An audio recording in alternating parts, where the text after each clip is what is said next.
Welcome to this presentation. My name is Craig Stevens. I'm from Epicor Software. I'm here to talk to you about my experience with deploying a project management tool and what that meant to our business in terms of improving our professional services standards and driving margins.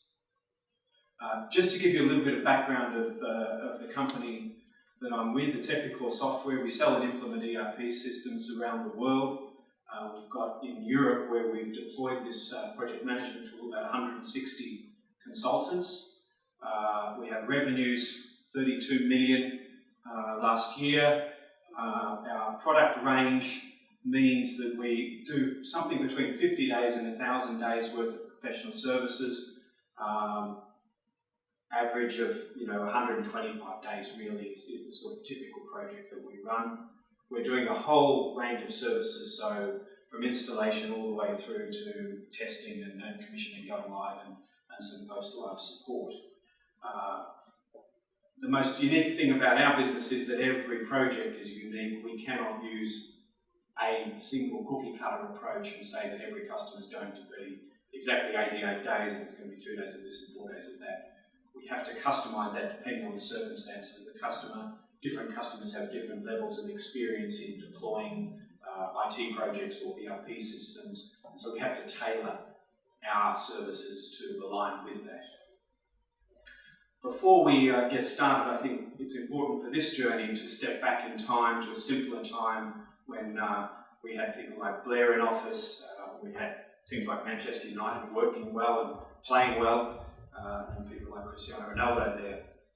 If we go back to that time, the biggest challenge that I faced was a fairly straightforward one for a professional services manager. It was professional services margin.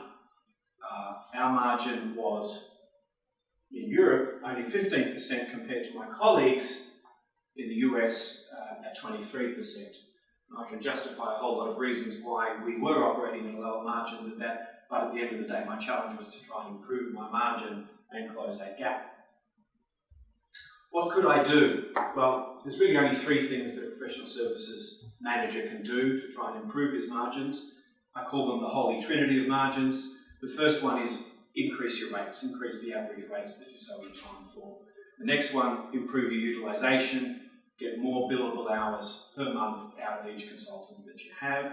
And finally, reduce costs. So if you can improve the top line, reduce the cost, you'll improve the bottom line and improve your margins.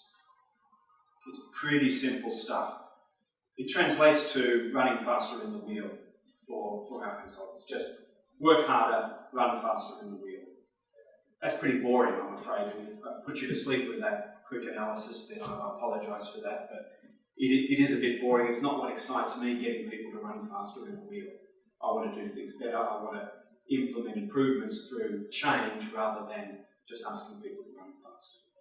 So I came up with a cunning plan back then, and what we wanted to do was change the way we delivered our services to produce the results that our company was looking for, but not necessarily by forcing our consultants just to work harder. The vision I had was to expand the existing project accounting system that we had so that it took on more of a service delivery management tool rather than simply accounting for time and expense. I wanted it to embed methodology principles within it so that we had the standards that we need from our methodology embedded in a service delivery tool, not have a methodology sitting on a shelf or on a portal somewhere separate from the way that we plan and manage and book time to our projects. So this is my project accounting tool where we have our work breakdown structure. What I had in my head was that I wanted to, if I assigned a task such as software installation to a consultant, I wanted that consultant to receive a work package that he could schedule within his other workload and that he could deliver to with clear instructions about what he needed to do. So I wanted to instantiate a work package to be delivered to the person that I assigned it to when we did that within the project accounting system. And to help visualize that, I looked at this is what a work package would look like. It's got a number of features. First of all, the customer, who the consultant was that I've assigned the work to, some high-level instructions, background information, why are we doing this task, because we have consultants of different levels of experience, and I wanted to make sure that we were presenting the same information to each of them. So some background information. If they needed more detailed background reading as preparation before they did the job, then we could put reference documents, attach those to the task within the methodology, list the specific activities that we wanted to be undertaken and be able to report on the status and percentage complete of those, identify the specific deliverables that come out of this work package, and again, look at their level of acceptance and completeness, assign a budget so that it's clear up front that you have 16 hours in order to complete this delivery.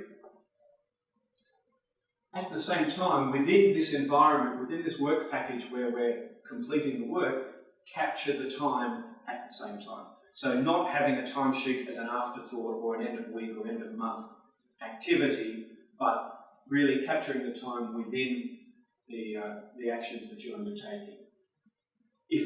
In our projects, we track issues, and we have an issues list, which is central. It's typically a SharePoint list or a spreadsheet. What I wanted to do was be able to capture those live when we were delivering the service, and have it associated with the task itself. So each time we create an issue that's associated with the installation task, then we know that there's that.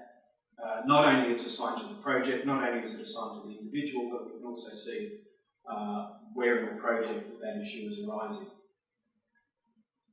An extension of all of this means that I can reserve that information up depending on how it needs to be consumed, whether you're the individual consultant with a list of these work packages that have been assigned to you that you need to then pick up and do work on and maybe close or go on to another one and come back to. You would have that capability. The project team could see all of the work packages that are lined up and see who's working on what and what status they're at. Project manager would have a similar view, but also project management specific views in terms of schedule and progress and progress against cost. And then sitting above that from a program management and also from an executive level, different dashboards, more exception-based reporting on, do we have items here that are critical that are not being completed, or have we closed the work package without completing certain tasks? That sort of exception-based reporting. All of that was a vision in my head, and this is a doctored SharePoint site to be able to present that. We haven't actually built it, but we did go some way down the path. I had nice to have, such as who are the mentors for this type of task, if there's a discussion board, etc. We then went and built a data model for the whole thing with the intention of building it as an extension to our project accounting system. Then 2008 downturn occurred, and all of a sudden the investment appetite of the company waned a little bit. We had to ratchet things down. The volumes of work weren't as high. We had to contain our costs a bit, and that meant that we entered somewhat of a dark period in terms of my ambitions to re-engineer the way we do our services, and we went back to being a mouse in the wheel with the holy trinity of margins, running as fast as we could. And I think that's appropriate for where we were in the business cycle. It's a shame we sort of got interrupted with what we were wanting to do, but eventually a new dawn broke. Business started to improve. We got new investors within Epicor, and there was a more strategic horizon in terms of what we were beginning to do. One of the things that we decided to do from about 2012 was to establish a project management office within EMEA. We typically had project management office functions residing within the regional management structure, but that didn't give as much focus as I would expect in terms of project management, project governance, that sort of thing, because the regional managers have all sorts of other human resource management functions, selling, billing, all of the other things that they do, and project management wasn't as focused. So we decided to invest in establishing a project management office. The objective really was, because there's many things you can do with a project management office, ours was to improve the success rate of the projects that we were delivering. Make sure that in each project we were delivering on the expectations of our customers and making sure that they could get value out of the investment they made in the systems they bought. We wanted to focus on a change of style in project management, to make the project manager really a proactive project manager, not someone who's simply reporting the facts, gathering the facts, reporting the facts.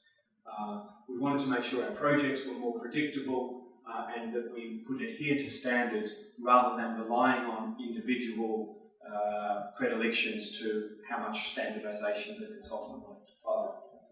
We thought if we did that, we could increase customer satisfaction, we could harness the enthusiasm of our employees, and we could deliver better margins for our owners. What we did was we appointed a head of our PMO, and one of the first questions that was asked for me from the new head of PMO, Maria Deliverables, was how about a service delivery tool? We need to employ a service delivery tool and he started to tell me about what a service delivery tool would do, and I said, that's all right, I've already designed it. I did it back in 2007, I've even got a data model ready, we can do that for you. He said, no, you don't need to build these things yourself, they exist. They already exist.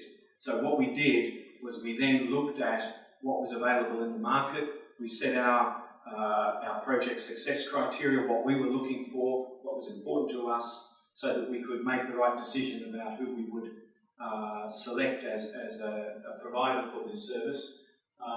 We eventually settled upon Hydra PSA.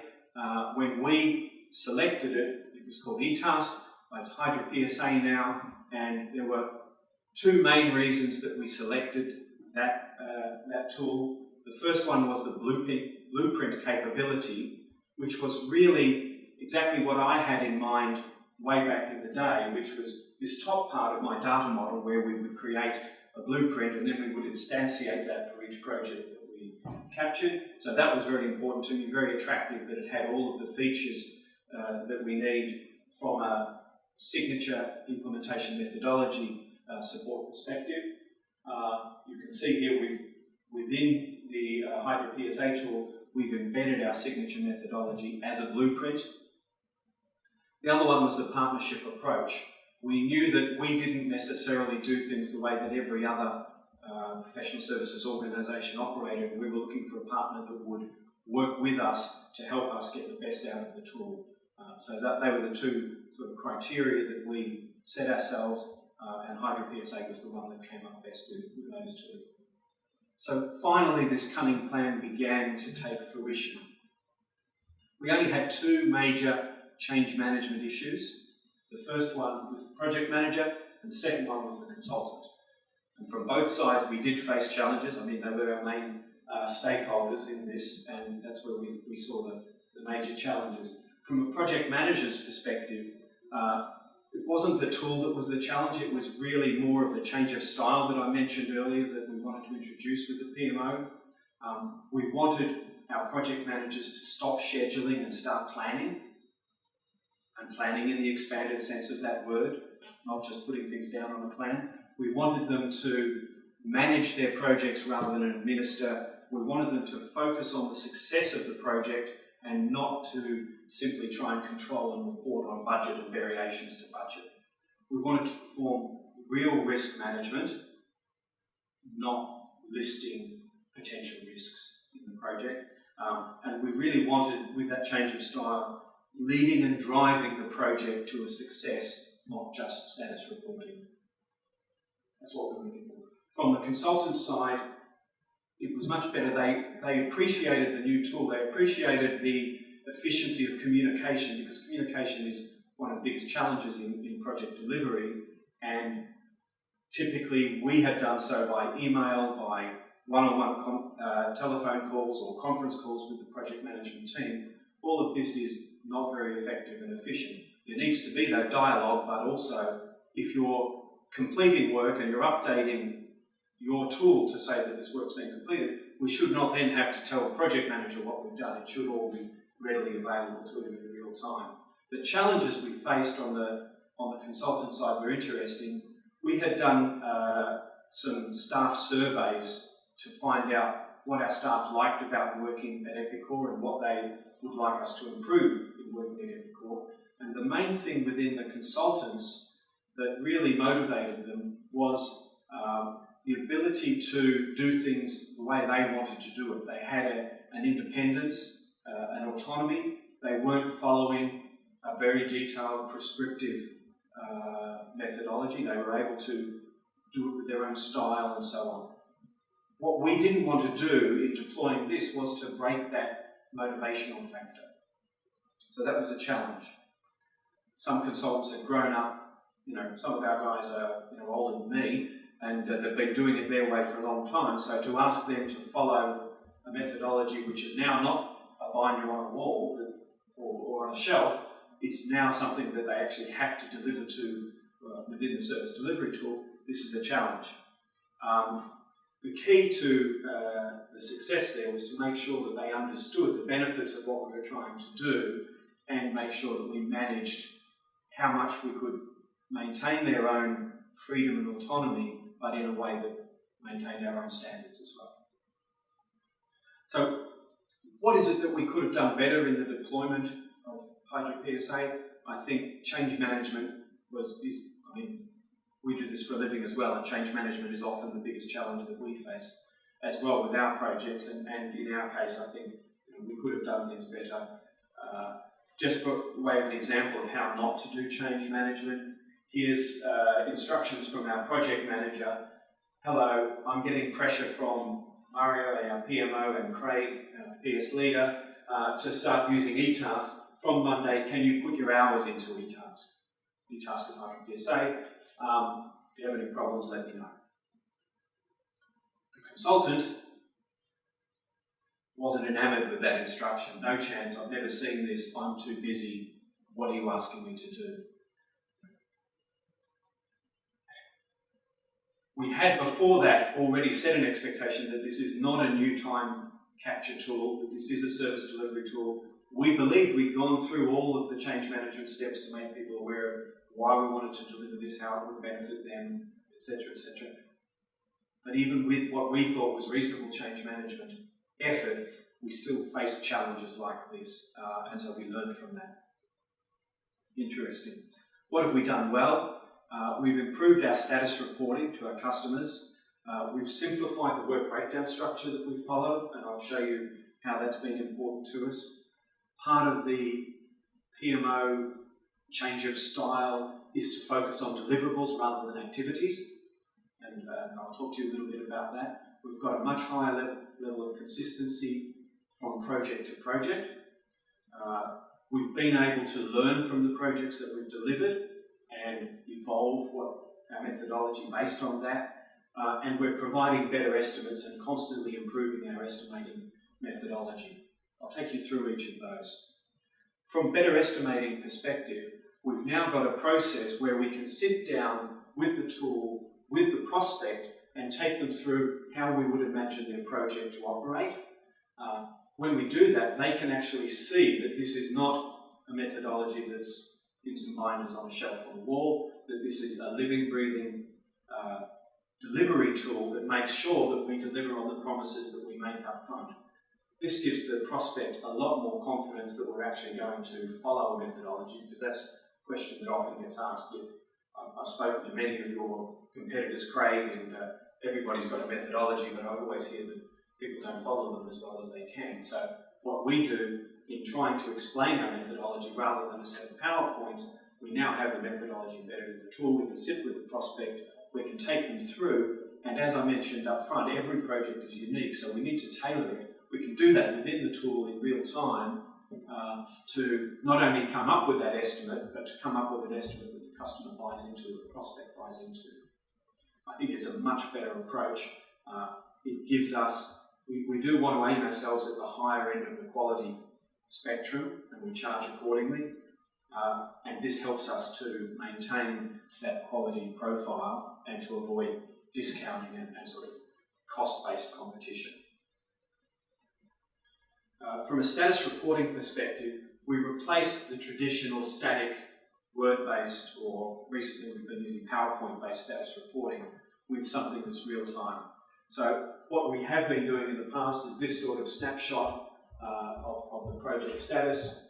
We do some highlight reporting, looking at what we've done recently, what we're about to do, what are the risks and issues, and where do we stand with the imminent milestones and deliverables. We've replaced that with being able to report directly from the tool, so present the status to the prospect, to the customer, by using the tool. That would happen at the regular status review, status reporting meetings. What we would also do is make that available to the customer anytime they want to see where they are. So it's not a static document, it's something that's living and breathing. Something that customers really appreciate, really like, and have really bought into. The work breakdown structure, what we did as part of this, and because of the, I would say, the higher level of sophistication in the design of the blueprint, we're able to simplify the work breakdown structure and to take a lot of tasks which existed within our old work breakdown structure, 400 plus tasks, and make those beneath tasks within the Hydra PSA structure. So we've simplified the work breakdown structure. The challenge we had when we were 400 plus is that nobody could really plan at that level. Okay? So that when plans needed to be changed, eventually we left the baseline Microsoft project to one side, and we would just work on a plan and not maintain that for each change in circumstance. Something slips by a day or something takes a bit longer. That wasn't really something we could do when we were juggling 400 plus tasks, but with a simpler sort of 90 task work breakdown structure, we're able to actually plan, and if something changes, we can move things around. It's much more in keeping with what we're trying to do in terms of focusing on deliverables. The checklists enabled us to provide certainty that we were going to do the important things that needed to be done beneath this simplified task level. So typically they were back in the 400 work breakdown structure, but we never planned at that checklist level anyway, so let's remove it from the planning level and put it into the operation level. Checklists also have a capability to be marked as mandatory, so the ability to have mandatory tasks at a checklist level makes sure that we get what we want done out of the methodology. A bit further on the focus on deliverables, the data model that we've got pays special attention to deliverables. They are not tasks, they are deliverables, and that's exactly how we think about it as well. Ensuring that they're defined in the blueprint means that what we need as deliverables in the methodology are captured there and focused on within the project. This supports what we call fact-based reporting. So I don't want to hear that the project is on track, that we have, we think we're going to be okay. I want to know where are we in terms of the percentage complete against each of the deliverables. Because deliverables are hard, you can't partially deliver a deliverable. So we want to know where we are on those deliverables. If we're moving through the methodology and there are mandatory deliverables that are being left behind, we want to be able to see that through the exception-based reporting rather than moving along all the way through to the most important sort of go-live crunch time and then find out that there are important deliverables that haven't been achieved. This removes the subjectivity and makes it a much more objective way of reporting status. In terms of consistency, I think I've already mentioned a number of times, the use of something like this blueprinting means that each project follows the important mandatory activities that we want within our methodology. So that if we're implementing for a customer who's got operations in the UK and they've also got operations in China, we can deliver the same type of project their project manager or their key user who's now gone across to China to implement the second site knows what to expect, because we're following a consistent approach from project to project. It also means that we've got a central repository for all of this, so that our project documentation, our status reporting and all of that doesn't live on individuals' laptops and different servers in different offices around the world. It means it's all stored centrally. It means that for templates, that the consultant will go to the template that's attached to the task that he's doing within the delivery tool to get the latest version. He will not carry his own instance of that around with him, which over time deviates from the standard or doesn't acknowledge the updates to the standard that we've made centrally. That's really important for us. There's sort of, what we're trying to do is be less reliant on having superstar consultants. We want to have them, we look for them, we employ them, but we don't want to be reliant on their superstardom in order to deliver a successful project. We want to have these things predictable, repeatable. Any good person that we hire and train can deliver to these projects. They don't need to have 10 years of experience in order to do so. That's important to us. The continuous improvement thing, what we get because we are capturing the time against the tasks within this tool, we can uncover variations. There's great variation reporting available within this, so that we can see if we're always overrunning on, for instance, the installation task that I spoke about before. We can then do some analysis of that. Is it only in a given region? Is it only a given consultant? Is it only this type of project? Do we need to improve through training, through better design of the installation software itself? Or do we need to change the estimate? It might be that our estimate isn't correct. Whatever, we use the exception-based reporting for that to be able to drive that continuous improvement. If we see high numbers of issues around certain areas, again, do we need to do more training? Do we need to improve the documentation that we've got? What is it that we need to do to improve? We can do that by analysing the same task across the portfolio of projects and get that sort of high-level view. So, what has that meant for us in terms of results? I'm pleased to say that the short-term results have been very, very positive.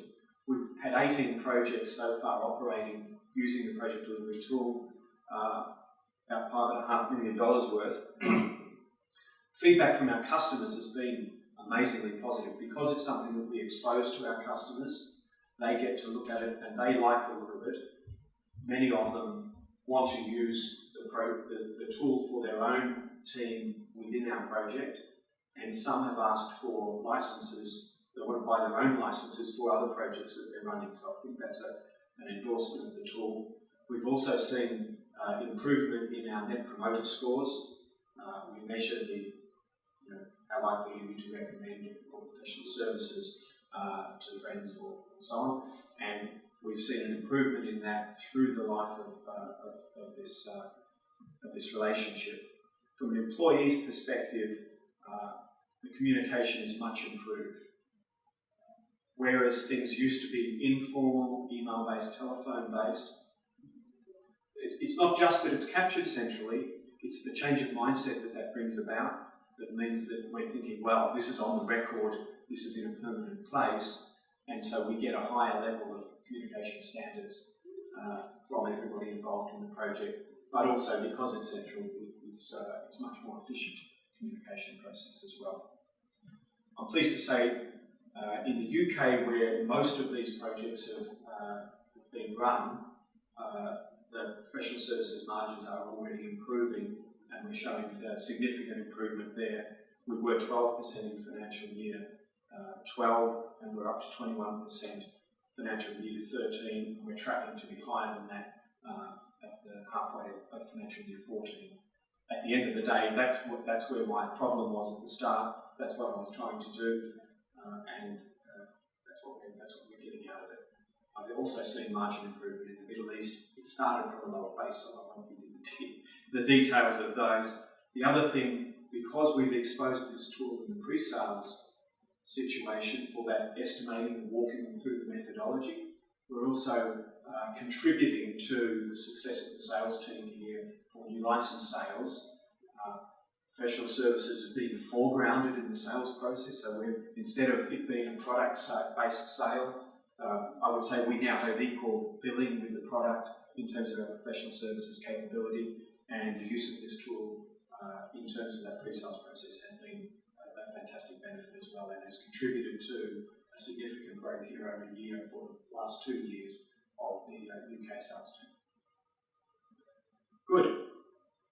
That's all I had. I think it's an interesting story. I'm looking forward to the next couple of years where we get more traction. Thank you for your time.